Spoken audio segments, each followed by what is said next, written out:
Hey, my name is Evan. I'm 31. Until 2 months ago, I was just a freelance editor who barely talked to his neighbors. Then, one night, my married neighbor texted me as a joke, "You should move in with me." I was still staring at that message on my phone when she knocked on my door with an overnight bag, water dripping from her hair, whispering, "I'm sorry. I just need somewhere to feel safe for an hour." The bergamot tea was still steaming between us when she looked up and said, "What if an hour turns into forever?" If you're watching this right now, tell me where you're from in the comments, because I still don't know if what we did was wrong. I never expected a joke to change everything, but that's how it started, with a text I sent without thinking, and a knock at my door that made my heart stop. I'm Evan, 31, freelance editor, the kind of guy who fixes other people's words for a living. I lived in a decent building in Sao Paulo. Nothing fancy, but the rent was fair and the neighbors kept to themselves. Mostly. Claire lived 3 doors down, married, successful. The kind of woman who wore expensive coats and always smelled like something I couldn't afford. We'd shared maybe 20 words in 2 years, elevator pleasantries, mailbox nods, that careful distance people maintain when they're being polite. The night everything changed, I was editing a client's manuscript when my phone buzzed. Claire's number. We'd exchanged contacts during a building meeting months ago, but she'd never used it. Water everywhere, burst pipe, can't get through to emergency maintenance. I stared at the message, then typed back without thinking. "That sucks. You should just move in with me. Ha ha." The little joke sat there on my screen. I went back to work, forgot about it. An hour later, a soft knock. I opened the door, and there was Claire, holding an overnight bag, her hair damp, apologizing before I could speak. "I'm so sorry. I know it's late. The water, it's seeping under my door, and I just need somewhere to calm down for an hour." Her voice was different than I'd ever heard it, smaller, tired. I stepped aside. "Come in." She looked around my modest apartment. One bedroom, books everywhere, a couch that had seen better days. Nothing like the polished space I imagined she lived in. "Just for a bit," she said again, "until I figure out where to go." I made tea. Bergamot, the only decent kind I had. She wrapped her hands around the mug like it was keeping her alive. "Your husband?" "Business trip, Miami, won't be back for 3 days." She sipped the tea, closed her eyes. I tried the hotel down the street, booked solid, conference season. I showed her the couch, got her a blanket. She sat upright, still in her day clothes, holding that mug. "I'll call someone in the morning," she said. "Contractor friend. This is just until—" "It's fine." I meant it. "Really." She dozed sitting up. I draped the blanket over her shoulders and went to my room, latching the door out of respect. Set an alarm for 5:45. The next morning, I made eggs. Her phone buzzed. She jumped, then silenced it. "Contractors coming at 8," she said, "but the smell and the noise, I can't think in that chaos." I poured coffee, watched her stare at her phone. "You could stay here for a bit until it's sorted." The words came out easier than they should have. She looked at me like I'd offered her something impossible. "I couldn't. It's a couple weeks max. I've got the space." She texted someone. 20 minutes later, another knock. This time it was Claire, plus a woman I'd never seen. Latino. Sharp eyes, carrying 2 duffel bags. "Lena," the woman said, sticking out her hand. "Claire's friend, and apparently your new temporary roommate supervisor." Claire blushed. I asked her to come, to keep things appropriate. Lena walked through my apartment like she was inspecting it. "Ground rules," she said. "Separate sleeping areas, no alcohol, doors stay latched, 2 weeks maximum." She wrote it on a sticky note, stuck it to my fridge. "Temporary," Claire repeated, like she needed to hear it. We went grocery shopping. I let Claire choose tea and laundry soap, watched her pick things carefully, like she was trying not to impose. Back home, I labeled shelves while Lena organized a small drawer for Claire's clothes. Step here, Lena said, testing the floorboards. Okay, here. Oh, a soft creak. Avoid that one at night.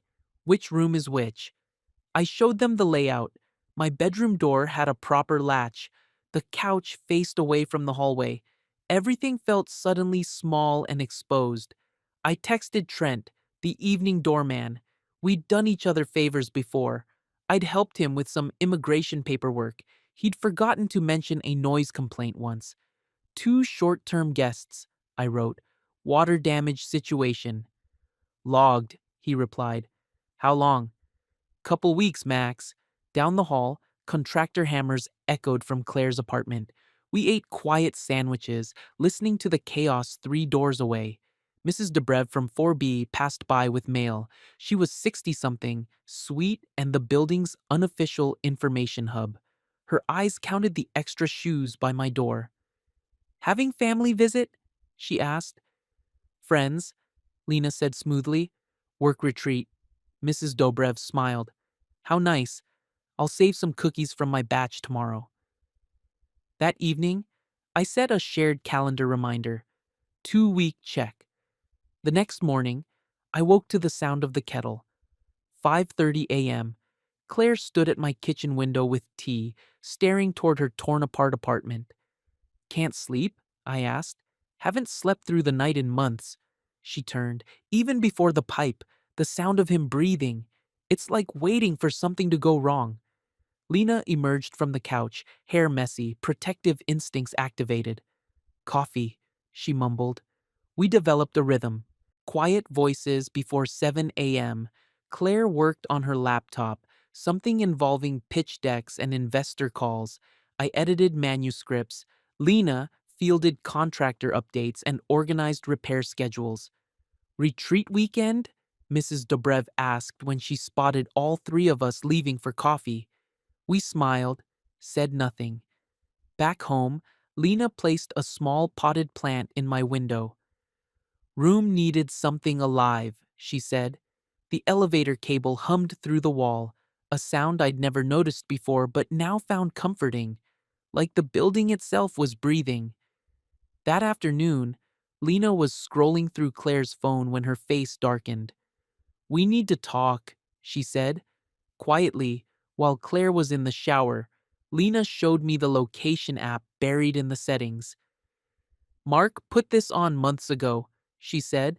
I found it by accident last week. My stomach dropped. Does she know? Now she does. When Claire came out, towel around her hair, Lena explained.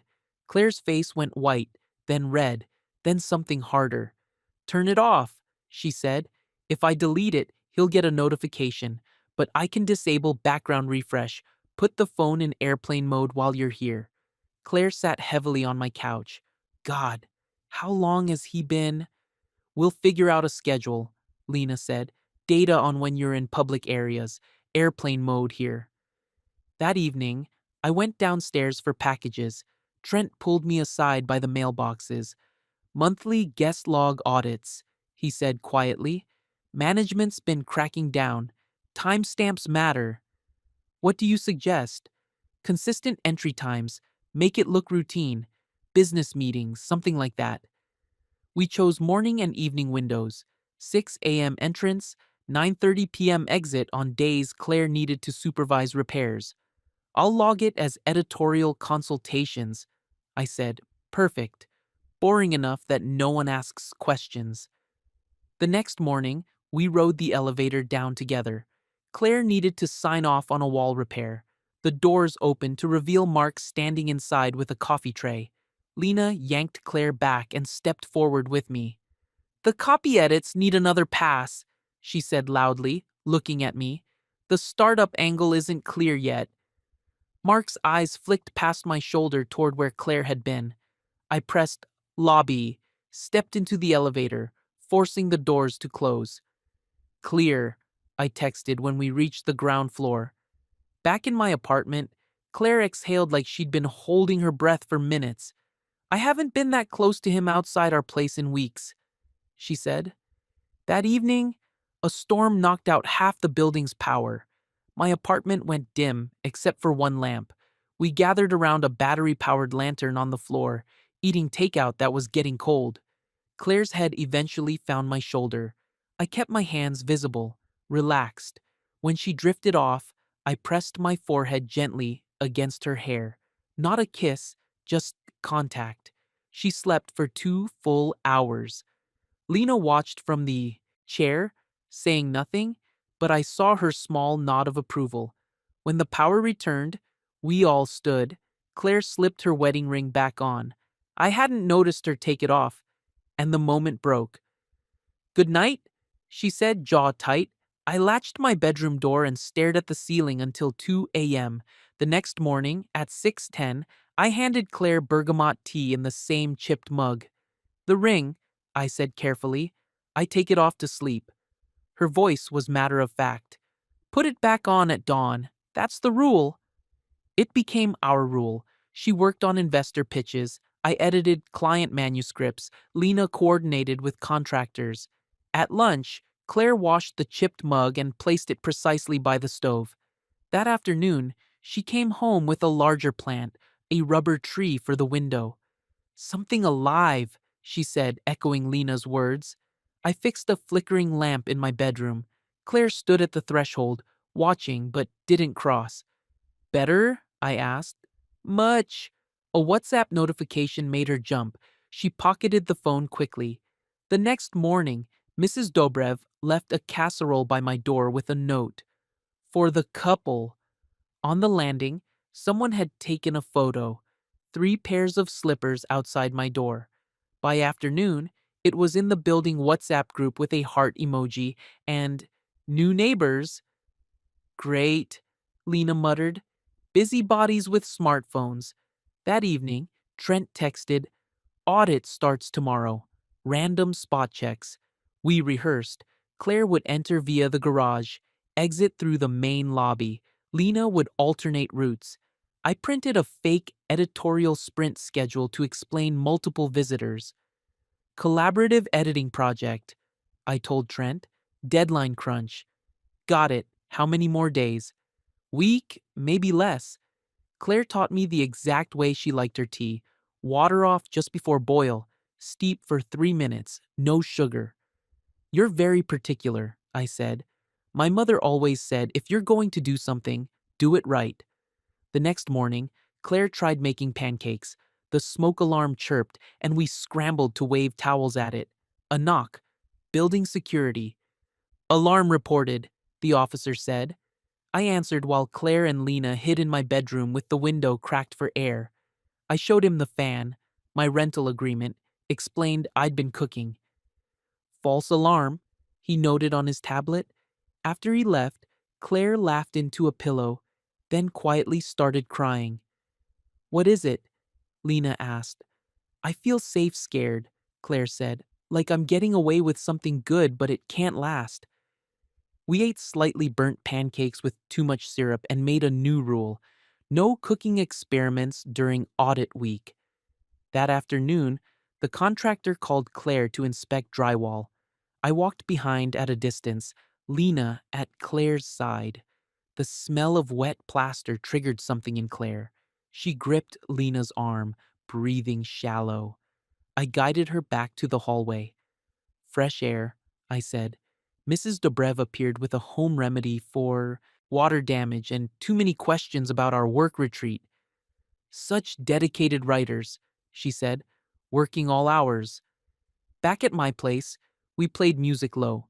Claire's shoulders finally dropped. Tomorrow the walls should be dry, she said. Maybe 2 more days. Something in my chest tightened. 2 more days. At noon, the next day, Claire refreshed her email. Her jaw tightened. What? Lena asked.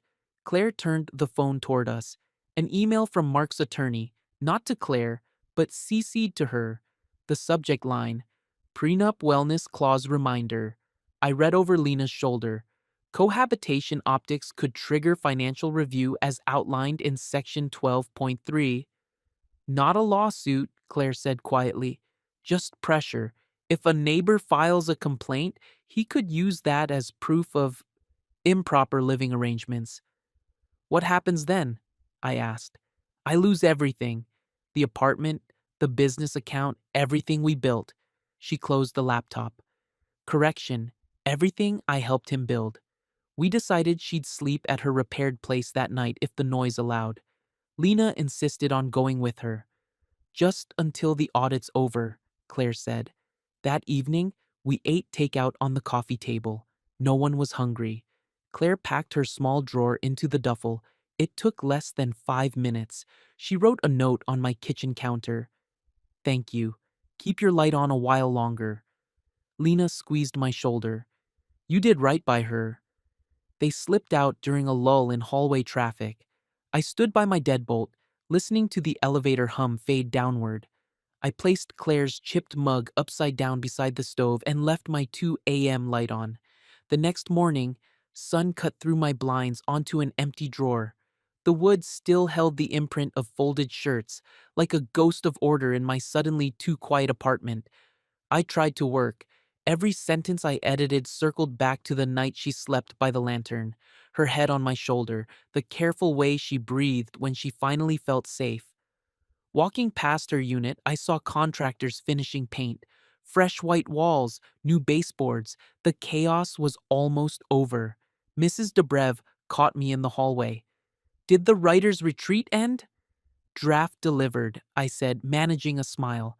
That afternoon, I brewed tea out of habit and didn't drink it. The next evening, I headed downstairs for mail. Mark stepped out from the shadows by the elevator bank like he'd been waiting. Did my wife stay here? He asked. His voice was flat, controlled. I met his eyes. She was safe. He waited for more. I gave him nothing. Safe, he repeated. Yes.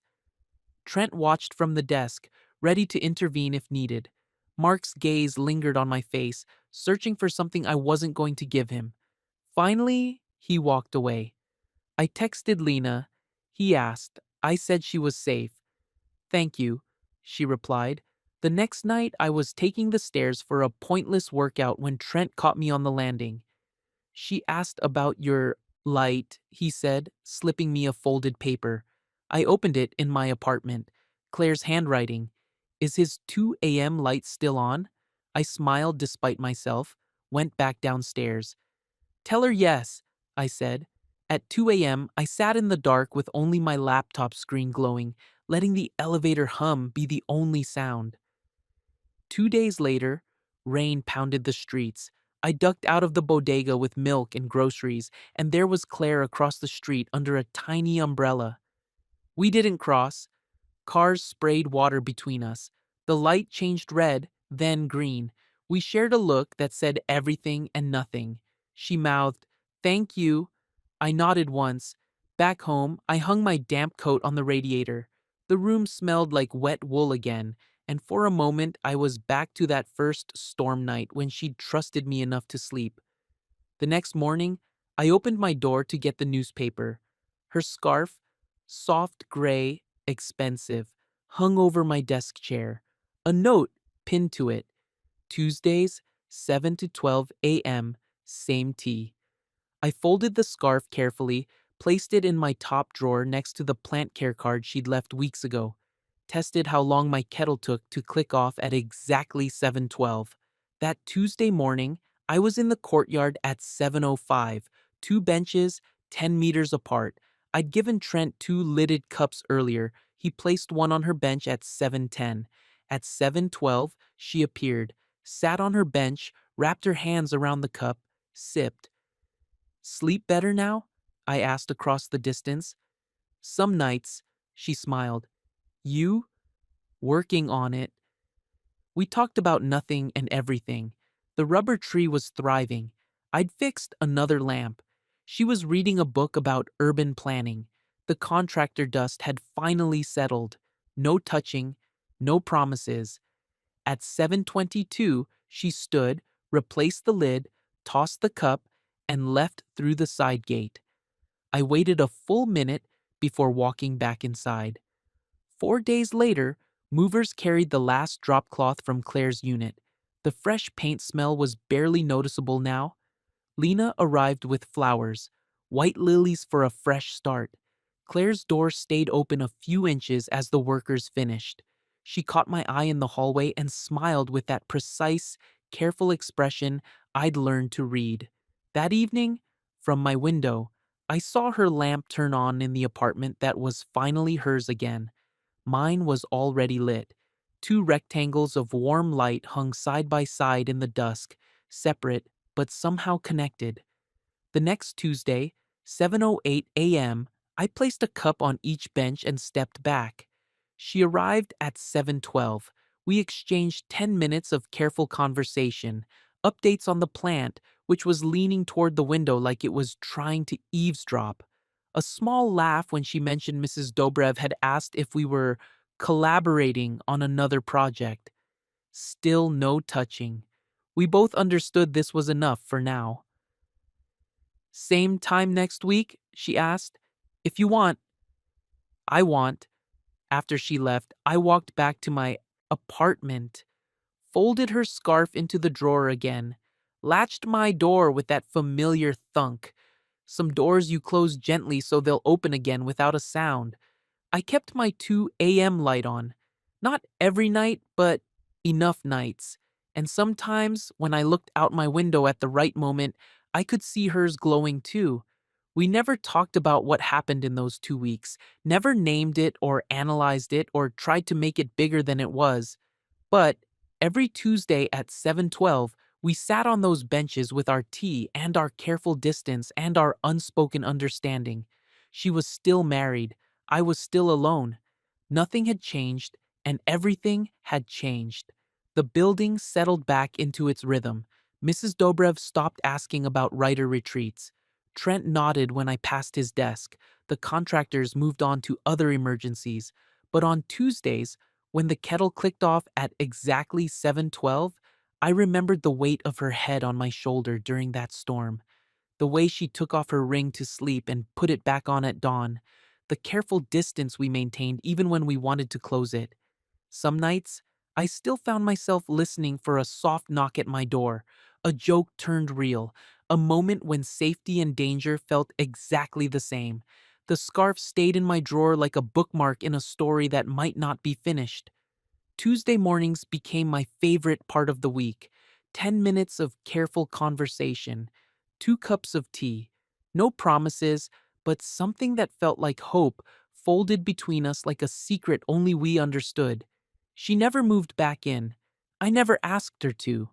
But every week at 7:12, she showed up.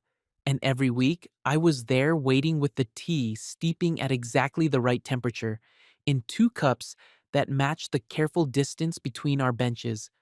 Some rules are worth keeping. Some distances are the closest you can get to what you really want without destroying it. And some Tuesday mornings, when the light hit the courtyard just right, it almost felt like enough.